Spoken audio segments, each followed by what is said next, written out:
All right. Welcome, Darlene. I'm so excited to have you here. It's been a long time coming. I'm so Yes. happy that you are on. Why don't you start off by telling our listeners a little bit about yourself? Hi, Wendy. Well, first of all, I want to say thank you so much for having me. I'm excited to be here.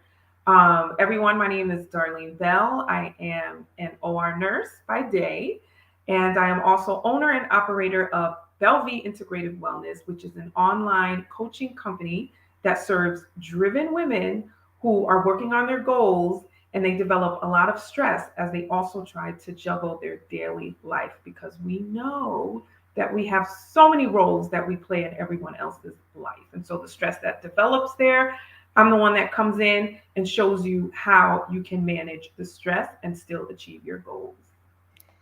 We need you in this world. I am that woman. I, Yes, but sometimes you just forget being so driven, especially yes, as nurses. We want to pour out, we want to give, and sometimes you just got to pull back and really pour into yourself. So what you're doing is so beneficial, and that's one of the reasons I wanted to get you on here because you help these driven type A women. yes. I don't know of any, but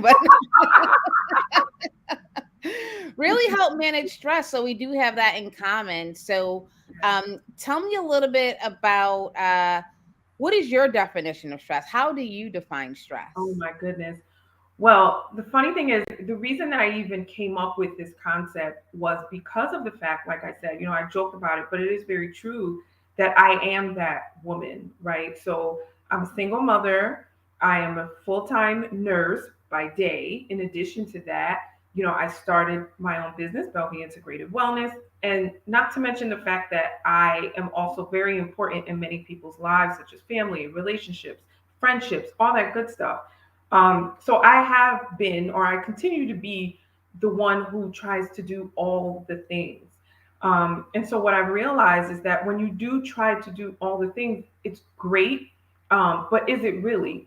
Because how can you completely show up fully when you're giving so many pieces of yourself to so many different people? And so my definition of stress developed when I started developing migraines, feeling excessive tiredness, regardless of how much sleep that I had gotten overnight. Um, and just always just being so lethargic and being irritable. And that's how I learned that that's how stress showed up in my body. And I knew that in order for me to achieve the things that I wanted to achieve, that I was going to have to start showing up for myself fully first before I was able to serve anyone else, including my child. So important as a parent because I always say I'm still in transition. I have a 3-year old who's going to be 4.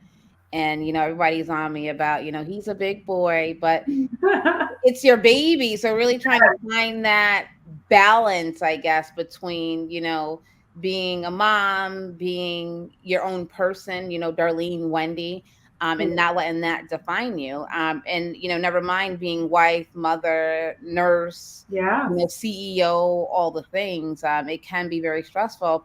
And I love that you said it shows up for you a certain way because that is so important. That's one thing I always say. Stress is like a personal phenomenon. It's a personal lived experience. It will show up for everyone differently, and everyone has different thresholds. Like for me, when I'm stressed, I feel it right here in my chest. Yeah. I feel it right here, and I know, we got to do something. We got to back off. Yeah. So I love that. So how do you help these type A busy driven women manage their stress? What's the first thing you help them do? So basically, it all comes down to self awareness, right? And so oftentimes, when you are that driven woman, you don't realize for yourself the things that you're doing to yourself that may be detrimental. So there are three things that I stand on for Bellevue Integrative Wellness. Number one is changing your habits, being aware of the habits that you have that are good and habits that you have that are not necessarily good. Secondly, is developing a routine in your life to get some type of organization. When I say routine, it's specifically we gear it more towards an AM routine, getting up in the morning, and establishing a rhythm, trying to be able to feel as though you have some type of grip on how your day is going to play out. And not in the sense of trying to be in control of everything, right? Because that's also what could trigger some stress. But in a sense of taking care of yourself first before you exit your bedroom, before you exit your house, that you've done things such as prayer, breathing exercises, journaling, working out, eating breakfast, those types of things that we usually skip, that we don't pay attention to, and you just running out of the house and showing up and, just super overcharged and not being able to be in your calm state. And then lastly is 90 goals, being able to reward yourself as you work on your goals. Because the other thing that I find is, as a driven woman, we have so many goals that we would like to accomplish, and there's nothing wrong with that. But what's important is, as you are working on these long-term goals, that you take the time to look and see, you know what, within 90 days, these are the steps that I'm going to take before I get there, and this is how I'm going to do it.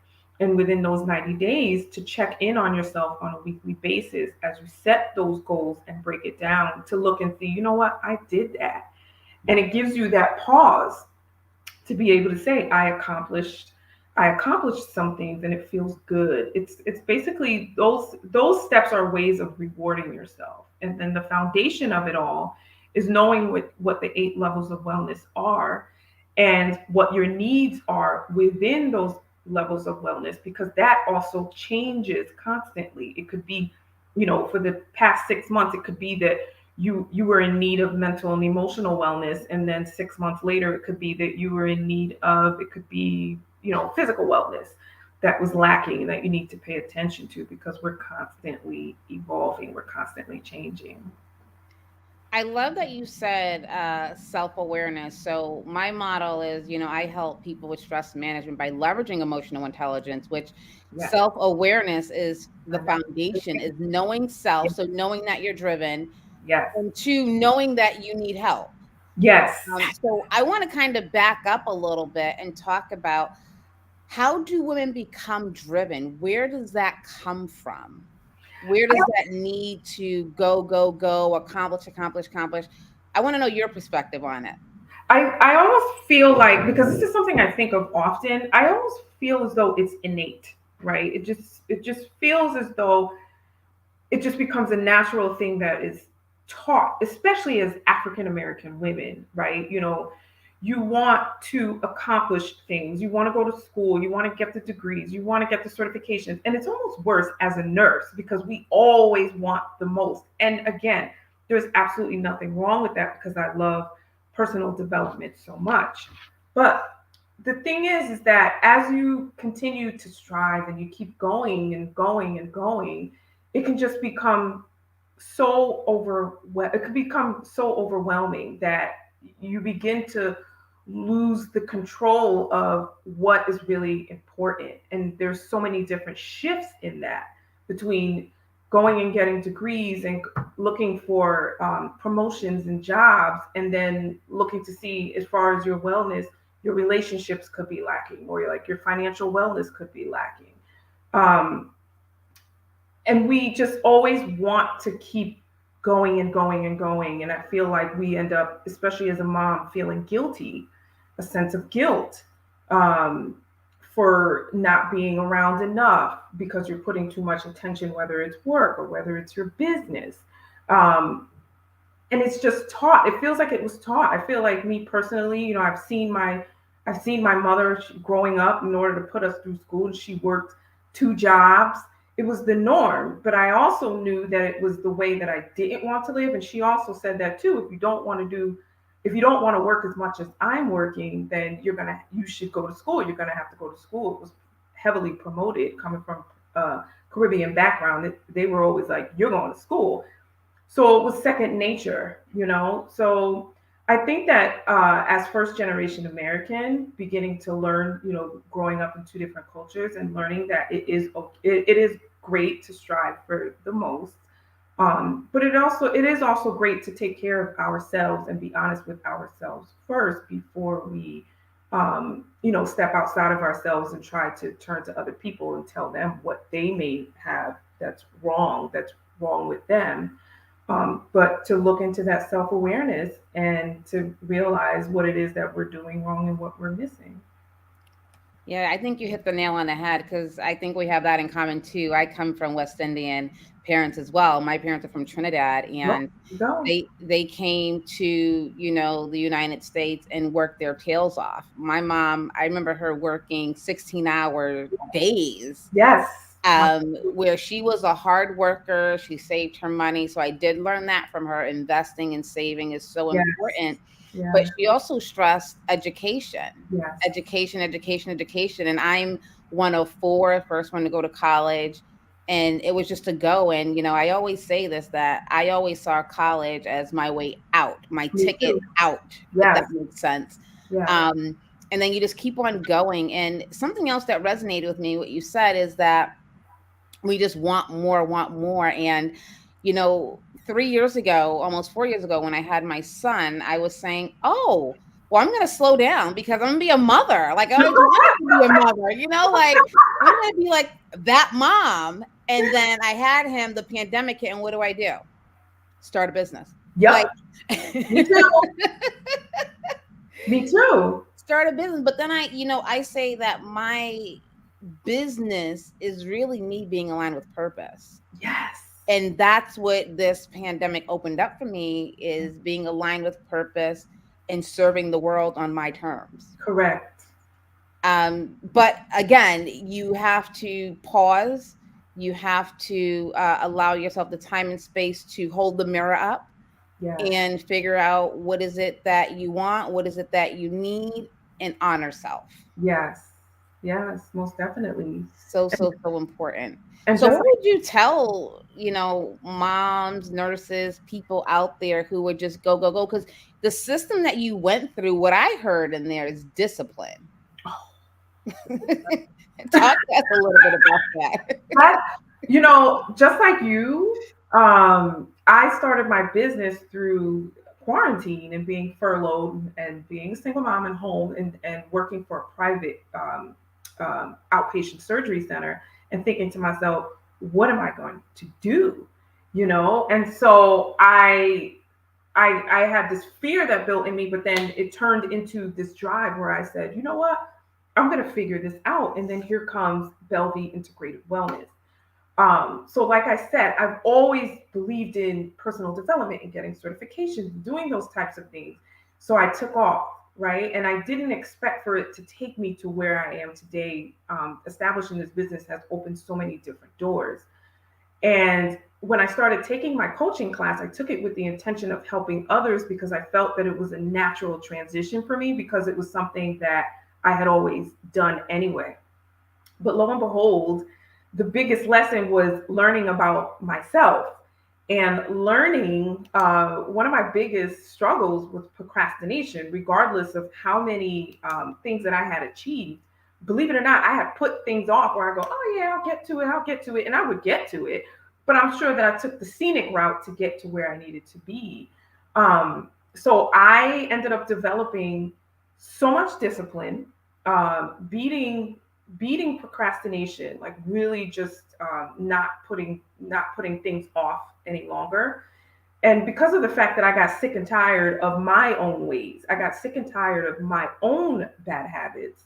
And that's what allowed me to just say, you know what? I'm just going to have to figure out a way to get myself on this road. And it took me a while. It took a lot of practice, but eventually to get where I am in this position because of the fact that I did learn discipline. I did set a morning routine. I had never had a morning routine. I was the one that was running out the door in the traffic and like, and get to work and you're going, and it became too much. It was stressful to me and it was stressful to my household. And I realized that I was doing myself a disservice. So discipline, consistency, showing up. You also realize with that self awareness how having those characteristics is one of the most powerful ways of showing yourself love. You owe that to yourself. When you don't do those things and you don't take the time. to create a schedule, create a routine, have breakfast, work out, take some time to pray, that you don't do those things for yourself. It's like you're putting yourself last and telling yourself that you don't care. So so many gems from that. So many gems from that. Yeah, no, absolutely. And one thing that, I would love for you to speak on is, being driven, educated women. And I think it's so funny that, we're both nurses and we both still went and got a life coaching or coaching certification. Sure. 'Cause why not? Like, we were like, well, you don't need that because I'm like, Yes, but no, we I do. I do. yes, I that's do. me. 'Cause it's just something else you need to do, right? But Because it feels so good when you walk out of those, those test centers and you pass. You're like, yes. It's crazy, but it yeah, feels amazing. it's part of the driven, being driven, right? It's kind of like just something else to do. But again, because we need to be credentialed, you know what I mean? But um, what would you say to people who, because being driven, educated, and we're on the go, go, go, go, and being disciplined may not be um who people identify you as. So Correct. when you start shifting in life, you have to consider how people perceive you, Correct. right? And sometimes that perception can drive what you do or what you don't do. So, what would you tell women who are driven, who are go getters about the perception of others? Because sometimes that can definitely impact what you do or what you don't do. Most definitely. That's an excellent point, because when you do go through personal development and you're going through change, not only is it a shock for yourself, but it is also a shock for others because they're used to you showing up in a certain way. Which is why for me, I feel like it always goes back to self. It always goes back to you, where you really have to take time to actually build yourself up. And the way to build yourself up in order to be ready to let people get comfortable with how you are now is to really know and understand yourself in the sense of knowing what your strengths are, knowing what your values are. And once you're able to determine those two things, you set a standard for yourself, right? So these are the rules that you're telling yourself. I am not allowing myself to do X, Y, and Z. I will only accept X, Y, and Z, and that is it. And if you create this list of principles, this list of values, and you really stand by it, it'll be easier for you to show up in that way, and people will adjust. They're going to be shocked. They will probably have things to say. They might, throw shade, make little comments, or test you and see like, oh, she's just kidding. Like she but it's all about, again, consistency and repetition. You just keep showing up, and not in a sense of being false, but really being true to yourself, um, and showing up in that way. And those people will adjust, and those that cannot adjust, then they will just exit, and that's okay too, because that's just life. Sometimes people are there for a reason. Oftentimes you hope that they're there forever, but if they're not, then that's okay, because you want the people that are going to pour into you and that are going to be willing to grow with you, and vice versa. Absolutely. And I always tell my clients, reintroduce yourself to the people Hello. because you have to be very comfortable within your skin Yes. and shift without apologizing. Yes. You And how know, about when you shock yourself? I mean, I've gone through changes where I even surprise myself. Like I go, oh my gosh, like I actually have a morning routine, and I've been battling with putting things off. I don't do that anymore. It's a shock to yourself. So it's good. Just get comfortable with you. yeah, and I think it's important you said values. I'm big on values too. I always say they anchor you. Oh And yeah. many times people don't even know what their values are because they're not thinking about them. Correct.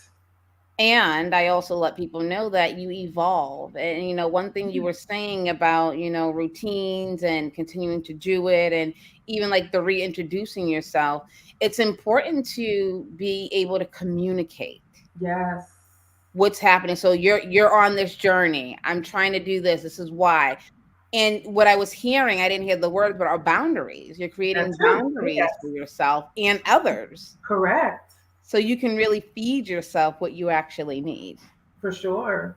And you know, when you treat yourself well and you're disciplined and you show up for yourself, it shows without you having to say, no, I can't, because they will just see it and they will fall in line. They will treat you the same way. They won't continue to ask you to do things that they know that, that you don't have the time for or that you would not normally do. It's a way of just setting, like you said, boundaries and setting standards for yourself. How you treat yourself is how other people will treat you as well. Absolutely. And I just want to shift a little bit because I think this is really good that, you develop the routine, your discipline, and, your stress is low, right? Because of this. And you're helping, It's you know, lower. lower, right? It's never gone, right? And you're helping driven women, get their life together. And I want to shift it to, how do you show up as a mom? Because we said that, our moms were hardworking, working many hours, which definitely have. I'm gonna claim it contributed to who we are today and how we Yeah. operate. Yeah. So being a mom, like how do you intentionally instill some of these values into your child? Well, one thing's for sure is I definitely show up nicer, and with more patience. And I feel like I'm 46 now. I wish, you know how they say, I wish I knew then what I know now. If I had basically led my life this way 20 years ago, I mean, I've accomplished a lot. I don't know. I could only imagine how far I would be. So knowing this information, of course, as parents, you want to lead your child and you want as best as possible to try to bring them into a direction that you feel will be so beneficial for them and for their life. So I don't want my son to end up having bad habits, like, but that's inevitable. But to be able to, one, have self awareness and to be able to know what his strengths are and what his values are, and being able to be vocal and being able to set boundaries with people, I feel is what will allow him to set the stage in being able to evolve into the person that God created him to be. Is one of the major things that I think that I really try to talk to him about very, very often, and having a routine and not, you have to be able to enjoy life. You can't control everything, but there are certain things that you can control, which is yourself and the choices that we make. So being able to instill in him to pick up good habits like, making your bed, cleaning your room, those types of things that seem so minuscule, but really make such a big difference as you get older. Yeah, and I think it's important for us to think about that. What we do or what we don't do, what we say, what we don't say, Yes. impact the people who are looking up to us, such as our Yes. children. Like, all of us are trying to get our lives together, but we Yes. have to make sure we stop and really pour into these little souls who we brought Yes. into the world. And one thing that I'm very passionate about, and I would love to hear your perspective on it, is talking to children about stress is so high in adolescents, even toddlers. I would, because parents are stressed, so they feel that. So really normalizing talking about stress, whether it's stress of taking a test, what's going on in school, or are people being bullied, self-image, self-awareness. Are they aware? Are they confident? Are they lacking something? I would love for you to speak on the importance of helping kids understand and being able to verbalize Yeah. stressors in their life. Yeah, and it's so funny that you say that because again, you know, from my upbringing, conversations about stress wasn't common. It just wasn't really spoken of. You just observed and you knew that things just got done, like they just magically got done, and so be it. But there were certain conversations that just weren't had. And so that's one of the things that I try to change in regards to raising a child, especially now I have a teenager. He's 15 years old. And so I really try to present dialogue between us and let him know, listen, I know you're not going to tell me everything, but just know that if anything goes on and you feel uncomfortable, that you can always come to me and you can talk to me. One. And two is to, especially as a male, especially as an African American male, being comfortable with how you feel and recognizing how you feel.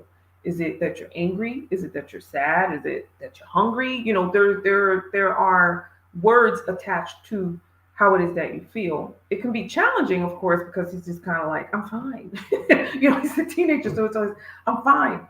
But whether or not it will work, you know, it's something that I think we'll see maybe as he continues to get older. But I really always stress and put it out there that, you know, we're going to have dialogue. And even though it might not be going smoothly and I might be uncomfortable having this conversation and you are too, it's okay. We'll just both be uncomfortable together. But as long as we're able to talk, you know, it's challenging with teenagers because you don't fully know everything. And at this stage, they're very much into their friends. But again, just putting it out there and just giving him that space to know that, listen, there is room for this, there is room for us to talk, and that this is, you know, recognize how it is that you feel, the self-awareness about what you're feeling and what stress feels like to him.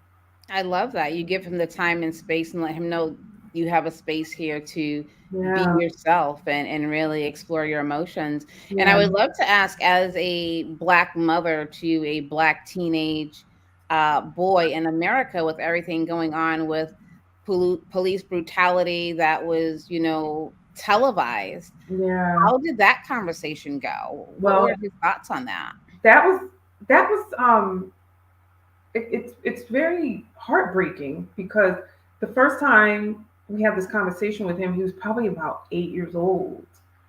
And children are innocent, you know. And we said to him, you know, that, you know, you're black and that you might find yourself in a position that we know who you are, you know who you are, but other people, they don't know who you are inside. They'll see your skin color first. And I remember his reaction. He's like, what do you mean? Like the innocence of what do you mean, and having to try to explain it to a young child as opposed to really giving the true answer full force. It was just like, you just you have to be very careful. As he's older, as he's a teenager, the conversation changes where, you know, I tell him you have to be careful who you, when you start driving, who you get in the car with or who gets in your car.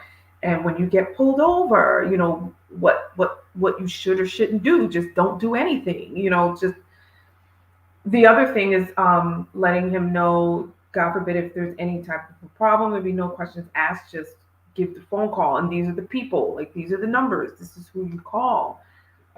It's the reality is the fact that yes, African American child on top of the fact of regular teenage problems, right? It's like it's a double whammy. It's one of those stressors that I try not to really dwell on. We acknowledge it and talk about it, and try not to dwell on, in order to allow him the space to evolve into the man that he eventually will become. Because yeah, that's a tough one. Yeah, my son is 3, and I just look at him and I don't know how those conversations are gonna go, but I know that we will have to have Yeah, a conversation about him being a Black man in America. And I'm not sure if everyone knows this, but African Americans in general have higher stress levels than any other race. yeah, And, it's because of the racism, it's because of discrimination, yeah. in all In all, sectors of our lives, yes, right? on top of So everything.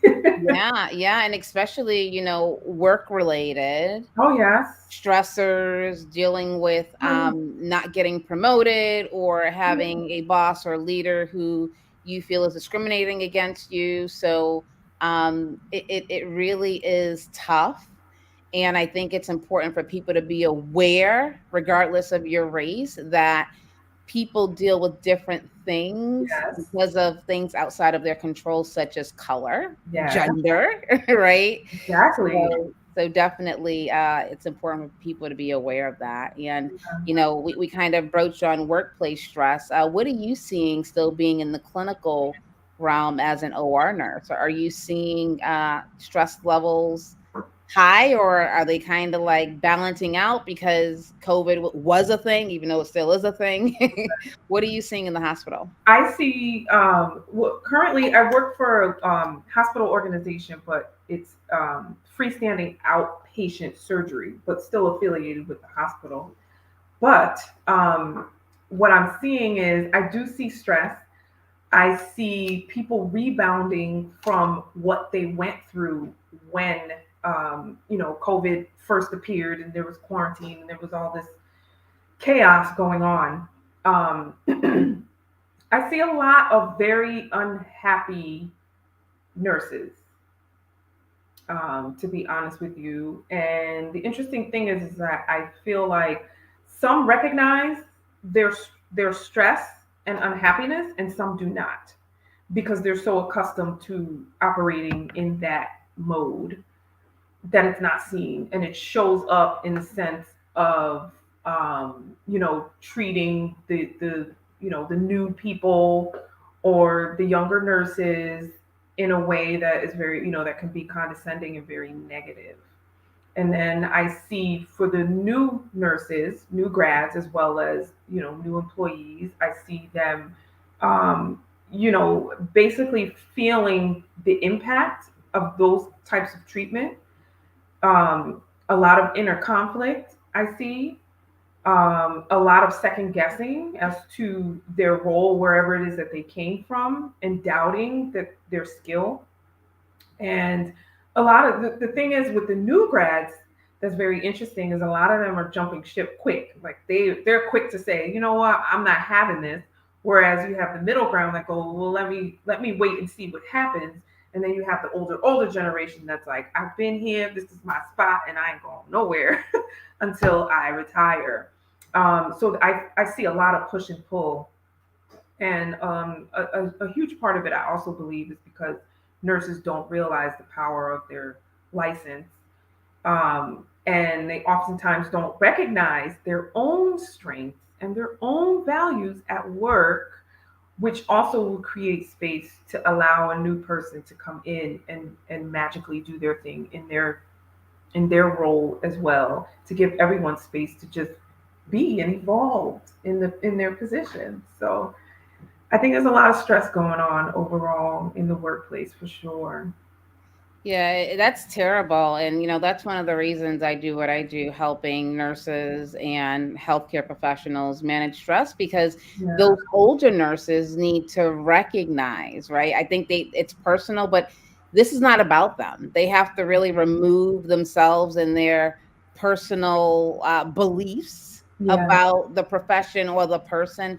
Because when it comes down to nursing and healthcare, and I'm preaching to the choir, it's about the patient. correct. It's not about you. You Yeah, had your time. yes. And many times those nurses are so stressed, they've been there so long that Right. they don't even know their true abilities. They're not even living to their fullest potential. Exactly. You And that's know? what it comes down to. It comes right back to what you and I were discussing about know your strength. When you know your strength and you know what your values are, if I come in, we're in the same space. You and I are both stress management coaches, but you understand what your niche, what your purpose is, and so do I. And so therefore, we can work together and get Absolutely. the same thing done. And that's such a huge piece that's missing. It's yeah. Yeah, and I think it's important for leadership, healthcare leaders, to take control of this, because you have those individuals who are creating a hostile, stressful environment, Yeah. which impacts patients, Yes. impacts, new nurses who have dedicated their life to service, who we all know how nursing school is not a walk in the park. Correct. To launch Correct. out into the workforce and then have to be treated this way into that hostile environment. So we really need to, as nurse leaders, take the reins and really mitigate this, because it's a Great. problem. We already have a shortage in nursing, Correct. and Yeah. this is just adding to it. And Yes. in the United States, I believe it's over 80% of people have work related stress For sure. already. Oh, for sure. And we spend so much more of our time at work, those of us that work full time. You spend minimum 40 hours per week, not including however long your commute is. So you spend a lot of time dedicated to work. And there's no such thing as perfect, right? But you should be able to be in a place where majority of the time you're being fed. Not only are you being fed, but that you're able to provide as well and give as well. And it's this back and forth thing. And like you said, that results in excellent patient care and excellent patient experience. Yeah, and so I would love to get your thoughts on what can we do? What do you think are first steps for, because nurse leaders, healthcare leaders, they're all stressed as well, but I think they need to handle that. But then, they're looking to them, even these new nurses or nurses who are the recipients of, horizontal violence or bullying.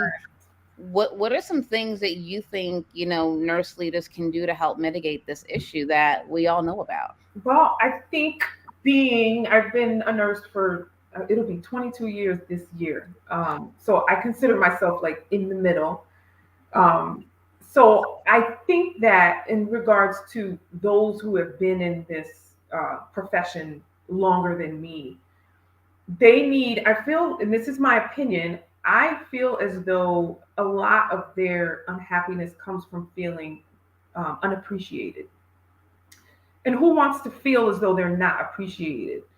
And granted, being at a place for 20 plus years, you should be able to feel appreciated. And because that's missing, it ends up showing up as, bullying and or eating their young. And in all due respect, they should be appreciated. There should be retention bonuses. There are recruitment bonuses, and I'm all for that too. But there should be some incentive for staying. Oftentimes, yes, monetary is good, but maybe it could be something else.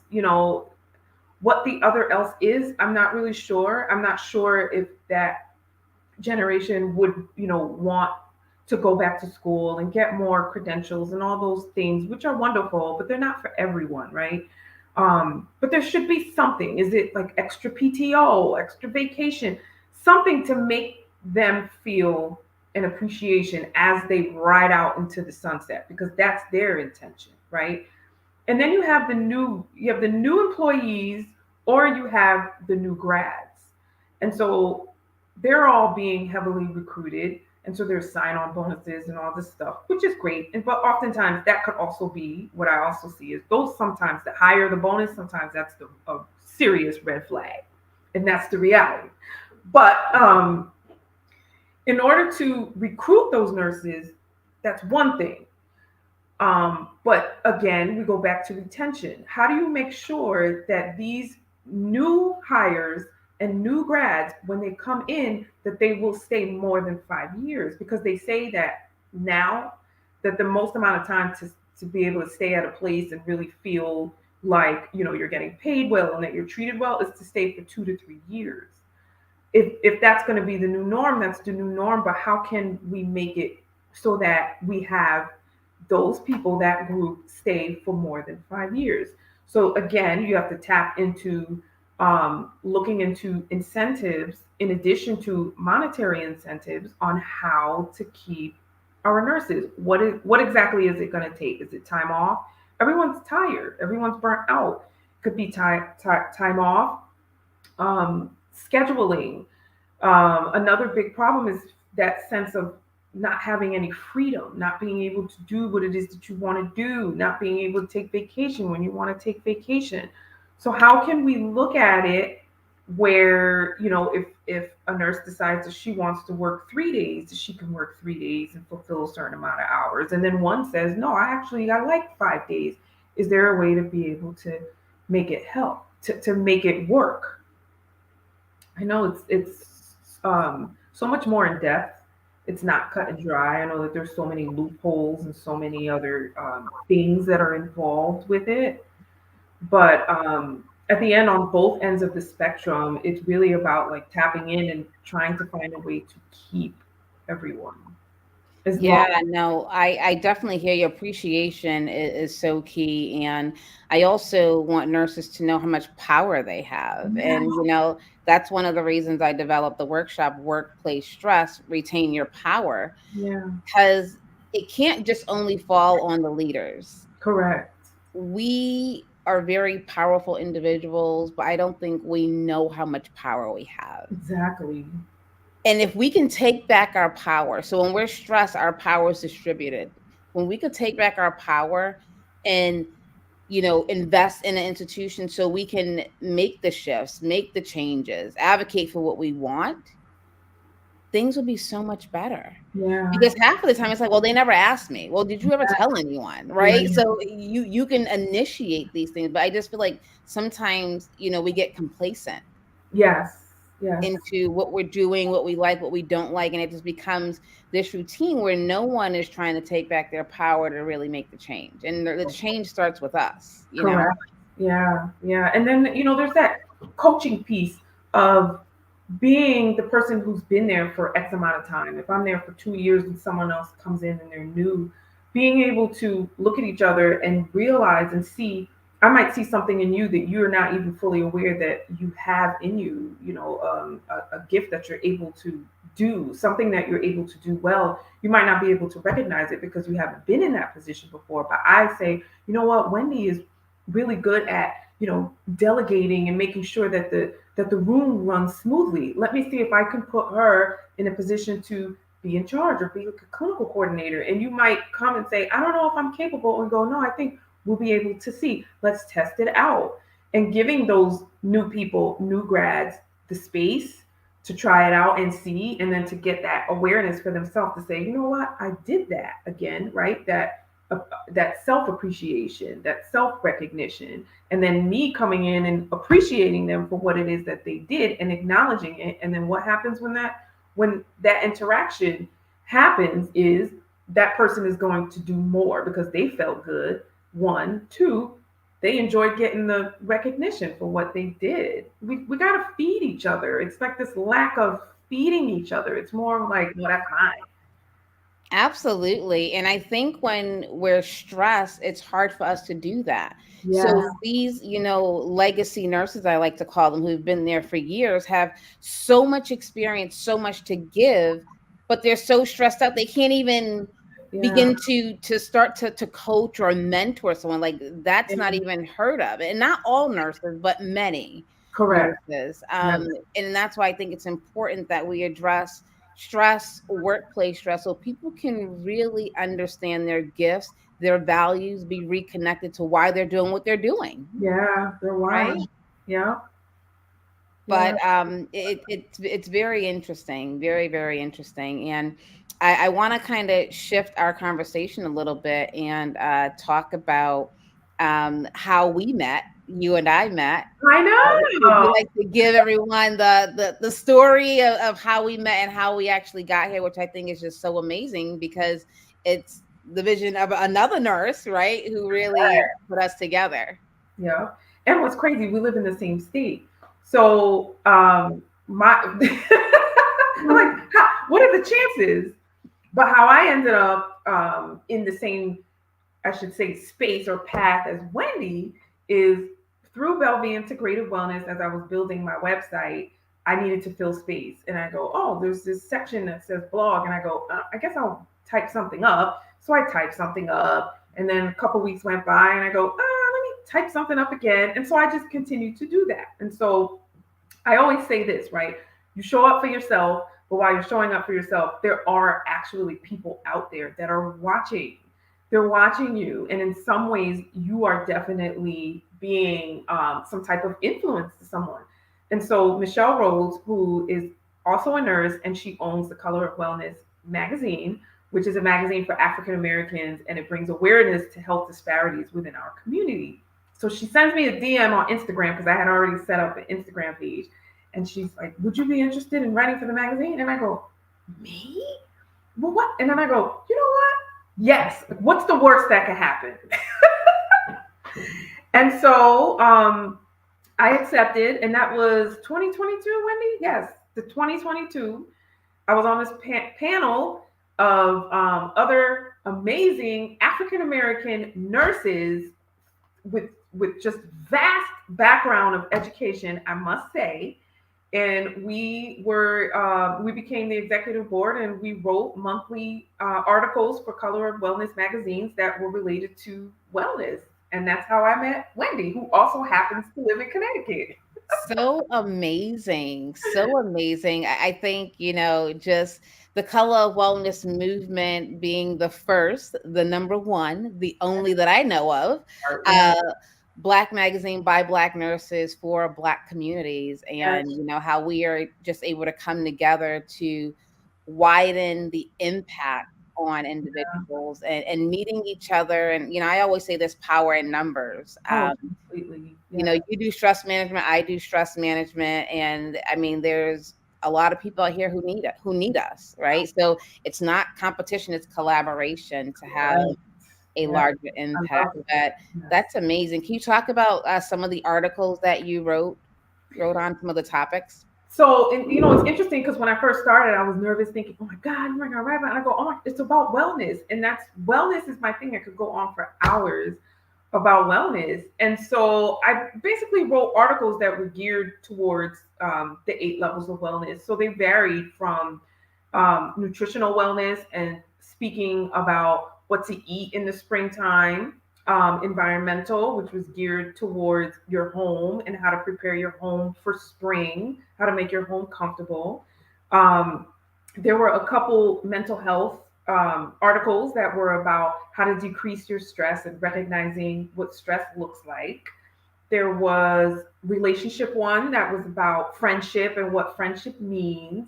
So it was such a great experience for me because it really helped me to recognize for myself the things that in regards to wellness and the 8 levels of wellness, what my needs were. It was awesome, or it is awesome. I'm still writing for. Yes, yes, and we're on the executive board together now, Yes. which is amazing. And can you tell our listeners a little bit about what happened after that? Because we had a conversation, and another huge opportunity opened up for you. Which one?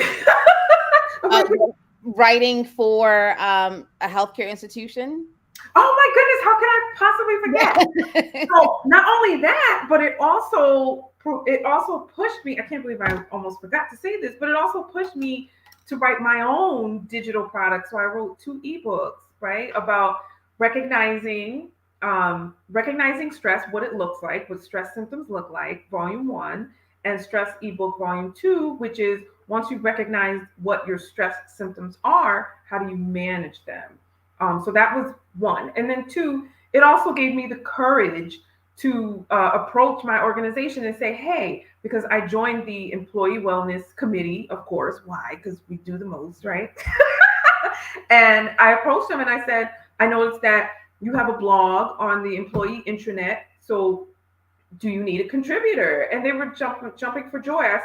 They said yes. And I was so happy that I asked because, again, you never know an answer to a question until you finally ask. So they allowed that. And so I started January of this year writing monthly articles for our employee wellness site called Care for Each Other. And so it basically, every article aligns to the national health awareness for the month. And so for the month of April, it was about nutrition in relation to Earth Day. So That's it's been awesome. I amazing. never would have thought, never would have thought.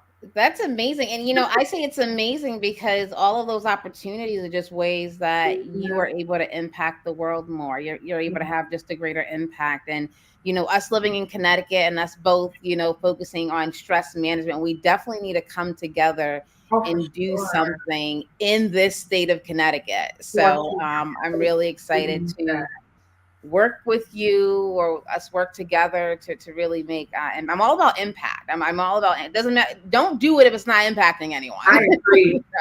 Because we do the most. Right. Right. But within Right. reason now. Now Right. we move within reason and we're able to go, no, no, no, not today. Maybe next week. Yes, yes, absolutely. Well, Darlene, this has been a great conversation. What are your, parting words before we get into our rapid fire and wrap up this whole episode? Well, I just want everyone to know, specifically the driven woman, to know that whatever goals it is that you have in your mind, they are totally attainable. And to give yourself grace, allow yourself time to be able to accomplish the things that you want to accomplish, and to really pay attention to what your needs are, and to make sure that you're well. Once you know what your needs are, that's what's going to allow you to be well, and that it will change constantly because you are also changing. I love it. And how can they get in contact with you if they have questions?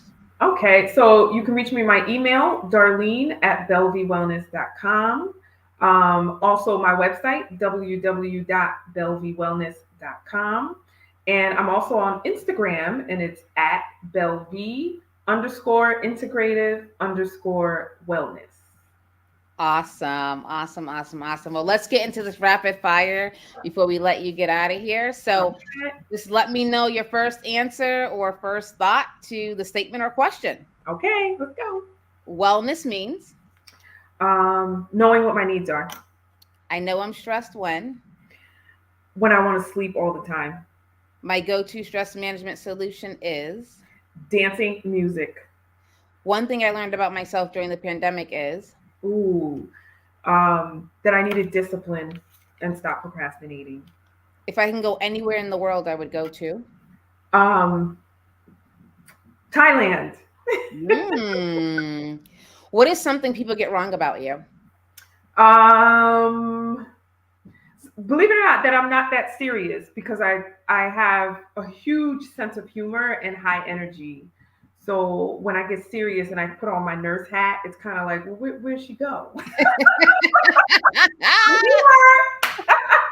I think that is so funny Yes. because oh my goodness, yeah, my family thinks I'm always like serious. I'm always like nursing. Like they're like, it's not that serious. It's not that serious. I'm like, but No, it is. people do a double take. They're like, wait, where'd she go? I'm like, oh yeah, no. Like, I tend to smile a lot, so it often fools people. I love that. I love that. If you had one wish to impact this world, what would Oh, it be? that people would be able to recognize each other for who they truly are, right? That is It would take awesome. away judgment. That is awesome. Well, Darlene, thank you so much for being here. This was great. And we'll definitely have to have you back and continue the conversation. Yes, please. I look forward to it. Thank you so much.